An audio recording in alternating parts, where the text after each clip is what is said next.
మెదక్ జిల్లా రామాయంపేట మండల కేంద్రంలో సెప్టెంబర్ 15, 16, 17 తేదీల్లో అంగన్వాడీ టీచర్ల కోసం ఒక శిక్షణా కార్యక్రమం ఘనంగా ప్రారంభమైంది. రామాయంపేట ఐసీడీఎస్ క్లస్టర్ పరిధిలోని 7 మండలాల నుంచి 11 సెక్టార్లకు చెందిన మొత్తం 280 మంది టీచర్లు 265 మంది ఈ శిబిరానికి హాజరయ్యారు. ఈ శిక్షణ ముఖ్య ఉద్దేశం అంగన్వాడీ టీచర్ల నైపుణ్యాలను పెంచడం, తద్వారా సేవా కార్యక్రమాలను మరింత సమర్థవంతంగా అమలు చేయడం. హాజరైన టీచర్లకు పోషణ్ బి పడాయి బి అనే కార్యక్రమంపై సూపర్వైజర్లు ప్రత్యేక అవగాహన కల్పించారు. ఈ శిక్షణ కార్యక్రమానికి ప్రోగ్రామ్ డైరెక్టర్ ఎన్ స్వరూప ఆధ్వర్యం వహించగా రామాయంపేట సిడిపిఓ స్వరూప రాథోడ్ పర్యవేక్షణ చేశారు.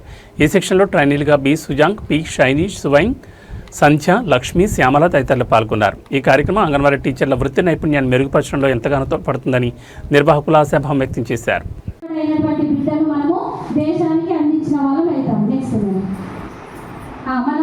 మేము పిల్లల అవసరాలను తీర్చినట్లయితే చిన్న పిల్లలు చూడండి, ఇక్కడ ఆల్రెడీ మనకి స్లైడ్ లో ఓపెన్ అయింది. ఏముంది? సంతోషము, ఆరోగ్యంగా ఉంటారు. ఓకేనా? ఇవన్నీ పిల్లలలో మీరు చూస్తారా? చూడరా? చూస్తున్నారా? దీంట్లో ఎగ్జాంపుల్ ఎవరన్నా నా బాబు ఇక్కడ చేసిన సెంటర్ అని చెప్పగలుగుతారా? ఏదో లంచ్కి వెళ్దాం. ఓకేనా? మనము వారి అవసరాలను తీర్చగలిగితే పిల్లలు ఎక్కడికి చేరుకుంటారు. ఒకరు చెప్పినారు మంచి క్రమశిక్షణ అని చెప్పినారు, ఇంకా సంతోషంగా ఉంటాడు. కానీ ఇవన్నీ ఉండడానికి ఏ అభివృద్ధులు చెందుతాయి? మన దాంట్లో 5 అభివృద్ధులు కూడా చెందుతాయి. శారీరకంగా ఎదగలుగుతాడు, మానసికంగా ఎదగలుగుతాడు, సామాజిక పరమైనటువంటి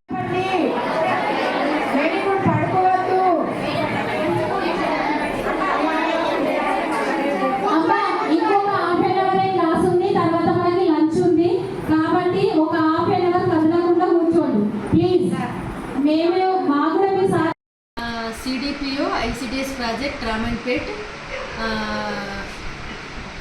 నమస్కారము. CDPO Swarupa, ICDS project Ramayampet పరిధి 7 మండలాలకు 11 సెక్టార్లకు 280 సెంటర్లకు పోషణ్ బి పడాయి బి ట్రైనింగ్ 15 నుంచి 17వ తారీఖు వరకు మనకు ఈ ట్రైనింగ్ పోషణ్ బి పడాయి బి ట్రైనింగ్ అనేది నిర్వహించడం జరుగుతుంది.